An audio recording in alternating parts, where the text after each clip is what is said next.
So hello everyone and welcome to today's vlog. Believe it or not, I'm currently sat outside Sparrows Lane in Eltham, and today I've been given the opportunity, as I did mention before in a couple of videos, to actually go and interview Karl Robinson. So I'm going there in about half an hour. Or I'm going into the room to set up in about half an hour. I'm just going to go and meet with one of the guys and set everything up and everything. So I'm really quite excited to do this today. The fact that I'm going to say this to Karl as well, the fact that I've been able to be put in a position where I can talk to the actual Charlton manager, having just like picked my camera up a few months ago and, you know, started making these videos. So I've got you a lot to thank for that, and the fact that you're on board, the fact that you watch, enjoy, like, comment, even you lot who send me Instagram messages. I've got you lot to thank for that, so I really appreciate you putting me in this position right now. And so this is going to be my 1,000 subscriber video, I suppose. It fell in quite nicely timing wise, so I hope you enjoy the video. I hope I'm okay in the interview, and I'll see you in the next clip, which will hopefully be me and Karl Robinson having a chinwag. So guys, here we are on a very cold day apparently, with a lovely gentleman. With a lovely gentleman next to me, Karl Robinson. Thank you very much for joining me today.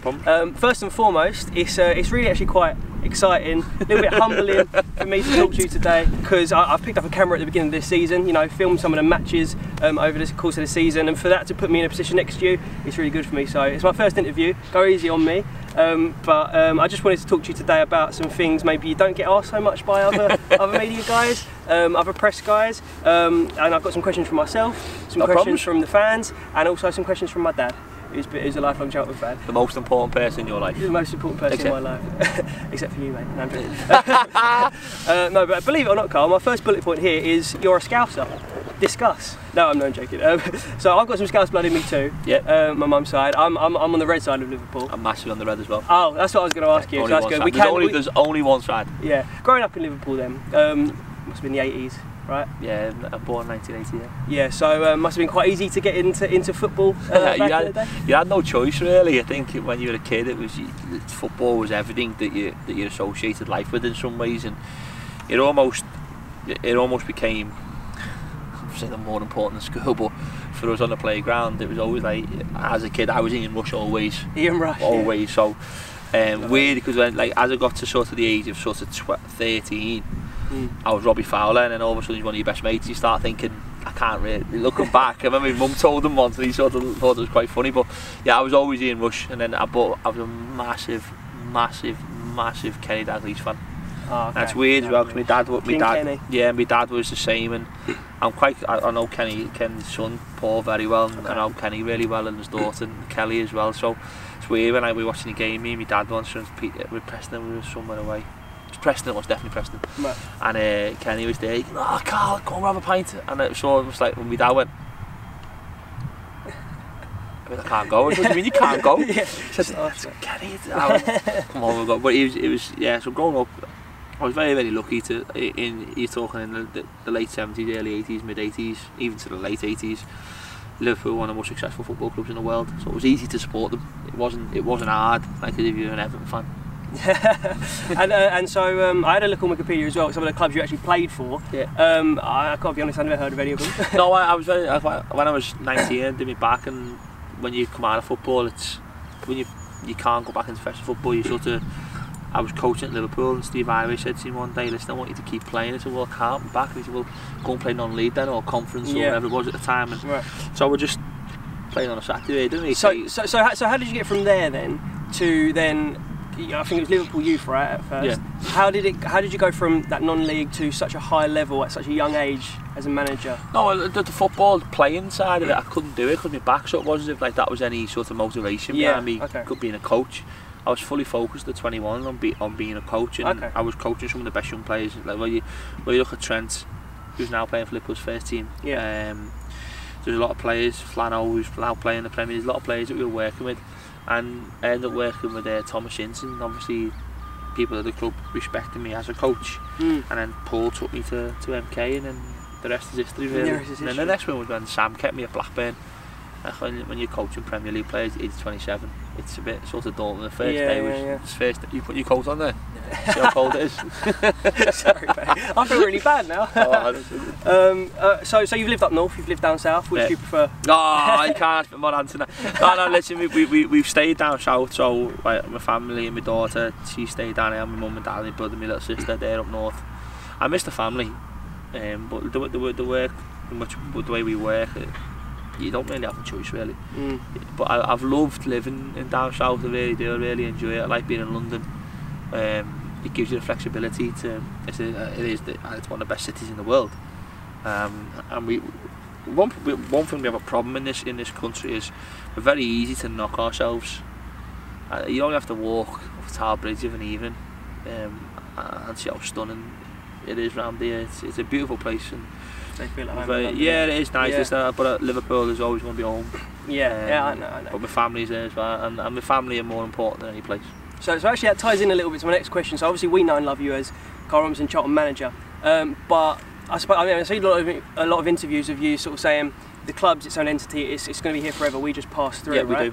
We do. So does Karl Robinson have any personal ambitions, whether that ties in with Charlton? Do you want, like, I don't know, in 10 years maybe managing it? The first one is Charlton to be the biggest club south of the river.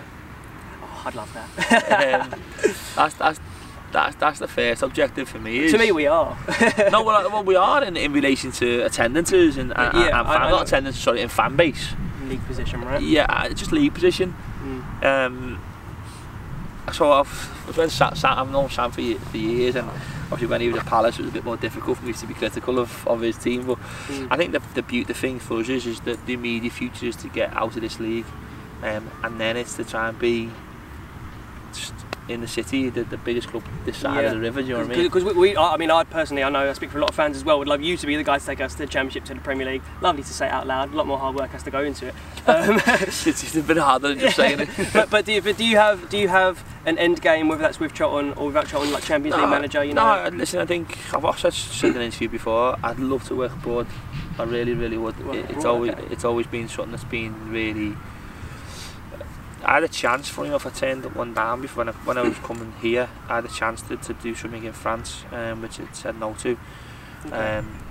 But I think once my little one's old enough, it could be 15 years time. We don't know when it's going to be. Yeah, exactly. Obviously, but I'd like that opportunity one day to work abroad.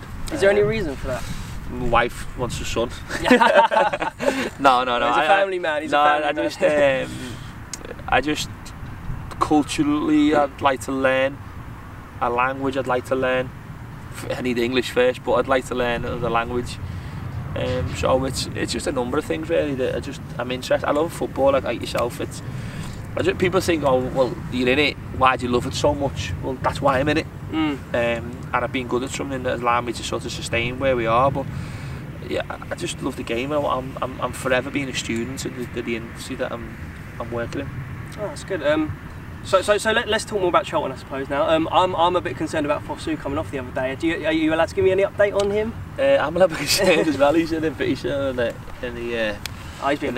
the game ready. Yeah. Bring him down a peg or two being injured, so it's not. Is he? How bad's the injury? Are you allowed to tell him? No, it's not too bad. It's okay. The grading's not too bad, so we're not overly concerned. We've not had to scan it. We don't think it's as bad as what we thought. So okay. And he's not trained today, obviously, but we're hoping to have him back for the MK game. Oh, good. That's good. So Harry Lennon, Lewis Page, he's been running today again. He had a bit of an Achilles problem the other day, but that seems to settle down now. He's running with Jacko. Not that was a great speed. And then Lenny's back next week. We hopefully training with us. So it's been 12 months last week. I remember my very first coaching session. It was literally done not far from here. Was my first training session was here actually. Yeah. And obviously got the new pitches behind us, but they weren't nowhere near that good then. And I know that's the only day I've seen him train to be in the building. So it'd be nice to get him back out. He'll certainly add to our squad. Yeah. We're quite blessed at centre back, I think. Blessed? That's an understatement. Yeah.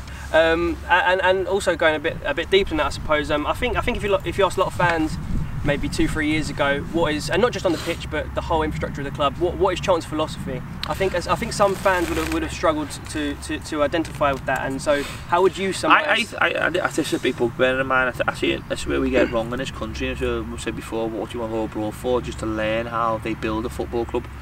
I think if every football club should be institutionalised in the area that it associates itself with. So for instance, South East London with us. What do the people in this area? What are the backgrounds? What do they look for? What type of people is it? What are the fans like who come in this and build a team that suits the DNA of the whole place. For me, when I first came in, I said to Jacko, what is it? And Jacko, just be honest with them. They just love honesty. He said, I've had some bad games. He said, but I've just give everything I've got and I've been clapped. And what, the bad games? Well, no, I'm saying he's been clapped. We love him. We love him. And then I said to Bo, come on, Charlton. He went, it's real. And it sort of resonated with me very, very quickly about the DNA of this football club. We've just been speaking earlier about like naming. Did I mention that? Naming the pitches. The new pitches that you just see. Look at them. They're unreal. I did have a little walk round earlier. They're unreal. Nice. And we're going to start naming these pitches after some of the players that have come through the youth team. Okay. And give these young. I watched the nines play the other day, and they're brilliant. I watched the 13s playing, the 14s train, and I think this football club is to encapture the DNA is high energy, honest, with hard working people. That when they put the shirt on at 2:45 on a Saturday, that they almost sign a contract that says, I want to give everything I've got to this today. Yeah. And then they took it into the shorts, and then when they walk back off and they take it back off and put it on the floor, they should be able to look at their shirt and say, I couldn't have put any more into that. And if that's what you say to it when you drop it on the floor, you can get in that shower knowing that the people would have accepted you. Now, okay, we want to win. We always want to win. And tactically we work very hard on how we move the ball, how quickly we play forwards, and how we get people between the line, and all these coaching things that people talk about. But the one thing that surpasses everything is how hard you're willing to work. I have to demand that from them in some ways. But equally, for a successful team to be successful, they have to demand it off each other. So if you talk about DNA, I think it's honesty. It's playing with an attacking style, an aggressive style. Just be willing to, and the reason why I see you only spend a short period of time, I do see a door as a revolving door. This one was very quickly for managers at one stage. Sorry, but it was a case of like, we are only passing through your club. That's all we're doing, and we have to treat it with care, because we can quite easily ruin it. We can quite easily ruin your club by having a lack of attention to detail, by having a lack of desire and application to work hard, to get the wrong players in who don't care about your club. And I use yours all the time because it is your club. And then, so we can ruin it just like that. So we have to make sure we handle it with complete care. And the fans have to trust us with it. And we have to be trusted by the people to try and put something that they're proud of. So that you just spoke about then, you know, putting the shirt off and saying I couldn't put more into that. What performance this season would you say encaptures that the most? Maybe Northampton, would you say maybe? I thought the Bristol Rovers game. 10 men. Yeah, it was unreal. It was weird. It was like we've worked for 6 weeks on playing a certain way. After 4.5 minutes, it's just someone just put a bomb under it and it's going, oh, not what we want to do now. And I was as a fan, I was probably the most pleased after that game, watching that. Yeah, most proud. I just thought that it was, and ironically, what it's done is it sort of set the stall out. I think right away what the fans seen that day was, hang on, these do care. Yeah, we didn't roll over definitely. and die. We didn't really. The other game that I was proud of the players when we should have beat Millwall here last year. Last season, okay. I thought we were excellent that day, and we should have won this. And the goal, that goal, I still can't. Every time I see the referee, I say to him, "You dope." How can you get that wrong? And he's apologised many times, the referee, about that. So it's a moral victory for us against them. So, but yeah, I think the Bristol Rovers game, the Bradford game away from home was unreal as well. Yeah, like, because they were up there, obviously. Yeah, not to lose a game at home in 38 games was not to beat them in 25 years. At their place, not to score a goal in the last 6 times we've gone up there. And none of the lads decided to tell me this till after the game. I think it'll be a pointless journey if we would have knew them facts before. But there's been many times. I'm proud of my players every single week. I'm proud of my players every week. That's how you want it, right? I really am. Yeah, listen, we win and lose together. Listen, we've won times and I've had a go with them, but when we've not performed, we've always been honest with the fans to say, listen, we weren't good today. That's how it's got to be. That's good. So I've got some questions from fans now that have watched my videos that have commented, left some stuff for you. So first of all, Jack Fenwick says, where do you see Charlton in 2 to 3 years from today? We have to be competing at the top of the championship. I think that's got to be the realistic sort of. Hopefully, a few teams might have got relegated by then, so we'll be top of the south. Yeah, we hope. No, but that's no one's joking. That's not fair. But we've got to. Our job basically is to try and make sure that we're in that competitiveness in the top end of the championship. Once you're in that top 10, you just might have one of them years where every free kick goes for you, every ricochet drops in your favour. Maybe a repeat of playoff final '98. Possibly. I don't think my heart could take that. I was only 2, so luckily I was too little for that. But Tom Wood says, what's your relationship like with Johnny Jackson, and how is he adapting to the coaching side of the game this Useless. Useless. No, he's not. We're all going out tonight, actually. We're all night out. No, really? Yeah, we're staff, but we're still young. We can still have a good night out. No, we're really close off the pitch. We have a laughing at Joe, quite harsh with each other. I'm saying with Bo, really. But when we come on here, this is our domain, this is where we become different people, and this is where we have to work our socks off to make Charlton the best we can possibly make it. So it's really good, yeah. He's a great lad. Good stuff. That's what I like to hear. His gear's a bit, I just don't really get when someone 35 wears jeans that tight. I think at some stage you've got to, I wear flat. Came in this morning with skinny jeans on and a flat cap. It's 35, Jack. Take note, Jacko. Alright, so Total 9 Gaming HD says, what positions are you hoping to add depth to in January? Midfield. Central? Yes. Yeah. Up front, definitely. And then depending on, I might let 1 or 2 go out on loan to replace them. Okay. So by the way, any more updates on Leon Best? He's playing in a game this weekend, so we'll see how it goes. Okay. And HP Gaming says, which player this season has surprised you the most? Tariq. Oh, I thought you would say that. Kashi, because we all thought he didn't exist. He came back from the dead. So he's been outstanding. Jake, I knew how good Jake was. I've worked with him. It was about getting Jake's head right. He's not normal, Jake. He's one of my favourite players. He's a weirdo. He's a weirdo. Yeah, but I like weirdos. I do. But no, I think Tariq surprised everybody. Like people say, oh, Ricky Holmes, but we always knew Ricky Holmes. Naby Sarr. Yeah. Naby Sarr had been unreal. A lot of fans wrote him off, you know, before, I think it was even before you came, but he came back and he's been fantastic. Yeah, well maybe the change in the environment suited him a little bit more. Maybe the professionalism in the buildings suits him more. He's a great person. I can honestly, he's a great lad. He really is. He's really. Oxford away, he was brilliant. Yeah, he's sensitive, but he's caring. He's hard working, respectful. He's a true gentleman. Right, yeah. He's a true gentleman. That's good. MS08 Gaming. Not really answer that question. I'm going to give you 7 names there. So. Yeah, well, that's fine. Sorry. MS08 Gaming, not gaming channel. I'll tell you what, Chris Solly. Yeah. I didn't know how good he was. Really? I've heard you say best right back in the league. I've told him this to his face. I said, I didn't think you were that good. Then I worked with him. What did he say to that? Oh fuck. No, but it was like, I didn't realise how good he was. And then you work with him every day, and like, it's no coincidence, like, he doesn't get beat on a Saturday, but he doesn't get beat in training, ever. One-on-one defending, he doesn't get beat. Yeah. And then you think, he doesn't lose many headers, he's not really the biggest. And then the more you work with him, you think, oh, you're really good. So he surprised me the most out of anybody when I came in. Okay. And MS08 Gaming says, this might be a slightly more difficult one to answer, so you might have to tread carefully, but if new owners were to come in, right, and ask, there's the can, and ask you to stay, would you want to stay? That's not down to me.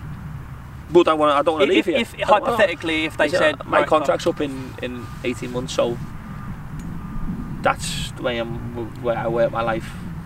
I have basically a rolling contract, so, and it's up in a certain period of time. Okay. What I can say to that 100% is I don't want to leave. So, but if things weren't right here, and that goes for where we are right now. If somebody wants to tell me what to do, that won't work. And it's not like that now? No, I don't get told to do.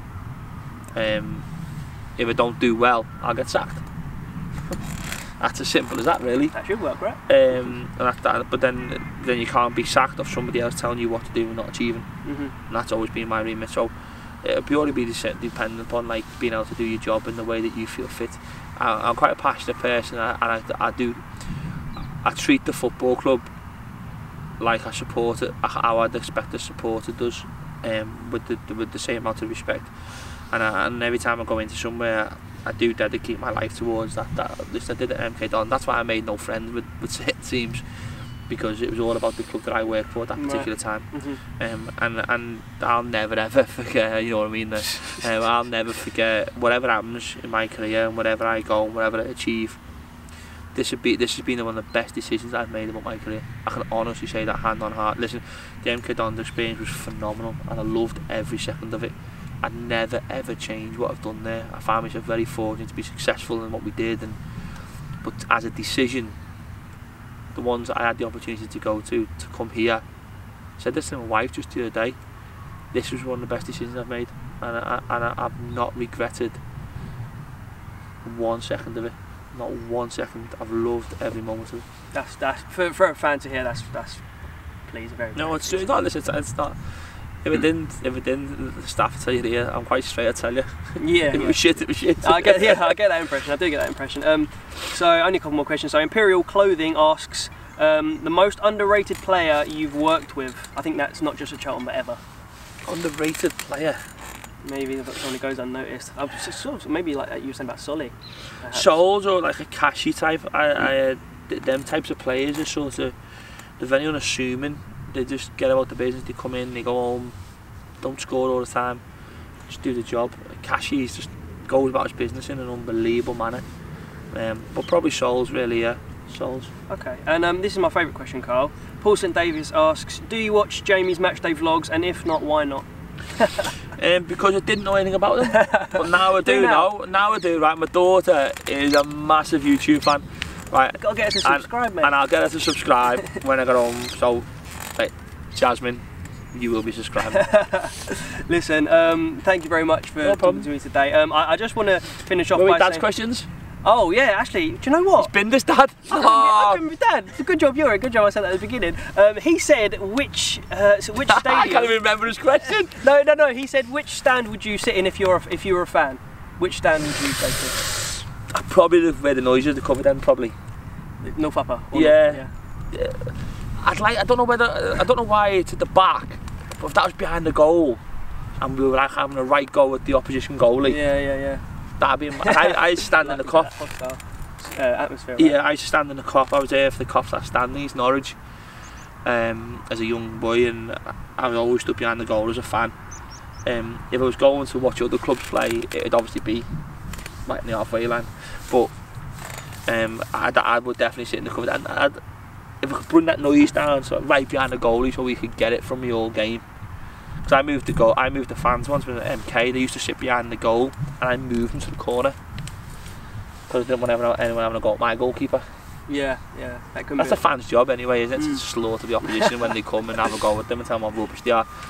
Yeah, that's it. Sorry, Dad, by the way.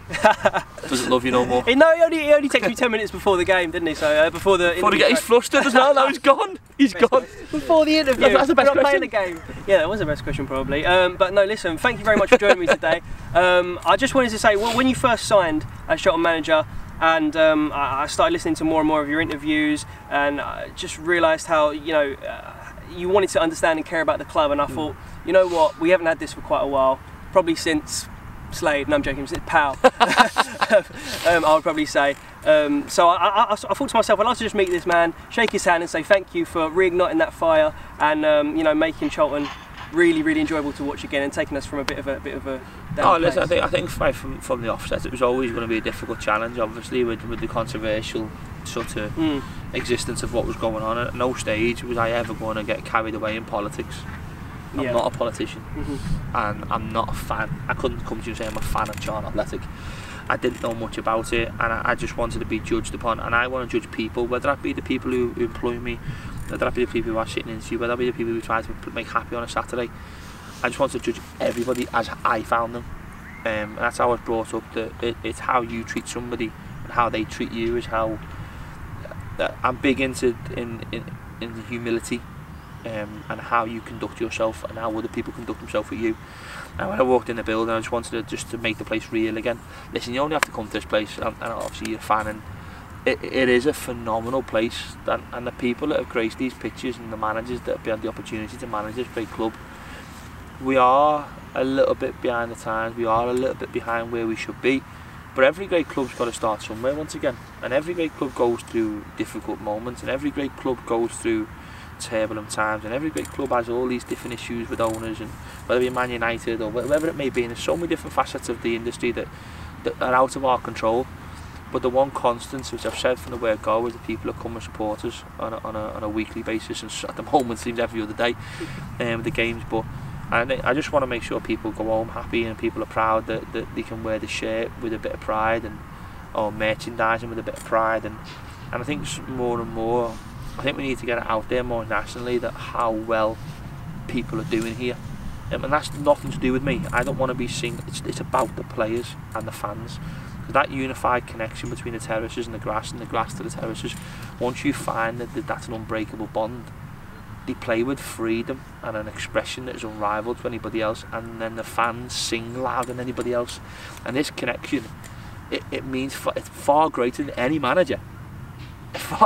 Fans singing is better than any information that we can give to the players, because they don't listen anyway to me. So the support mechanisms that go behind that, but then equally there's no greater feeling as a fan when you can see someone who you really like as a player giving their all for the football club. In fact, Ricky Holmes endears himself to the fans so much. Yeah. Even though he's another weirdo that we've got at the club. But listen, thanks very much. Thank you very much, mate. Really He's so nice infectious, isn't he? So infectious. No. Thank you so much. Thank you so much. Thank you. So there we go. That was an interview with Karl Robinson. That was absolutely mad, and I just have to thank you all once again for putting me in that position. It was really, you know, it was almost like meeting your hero, which they say never do. But he's a very, very nice bloke. He wished me all the best for the future and everything. Lovely geezer. It all went really well. I'm glad of the stuff I got to ask him. I hope the audio was okay. You'll probably know by now whether it was or not, because it was a little bit windy out there and we weren't exactly shouting, so I hope that was all fine. Basically, that's my 1,000 subscribers special to say thank you, everyone. I hope I included enough of your questions in there. If you didn't get your question in there, I am sorry. Hopefully next time I'll be able to meet a player or something like that, and maybe we'll get an opportunity for you to leave some more questions. So yeah, thank you all for watching. Make sure you leave a like, make sure you subscribe. Thank you all so much for putting me in this position once again. I'll see you in the next video, and sweet!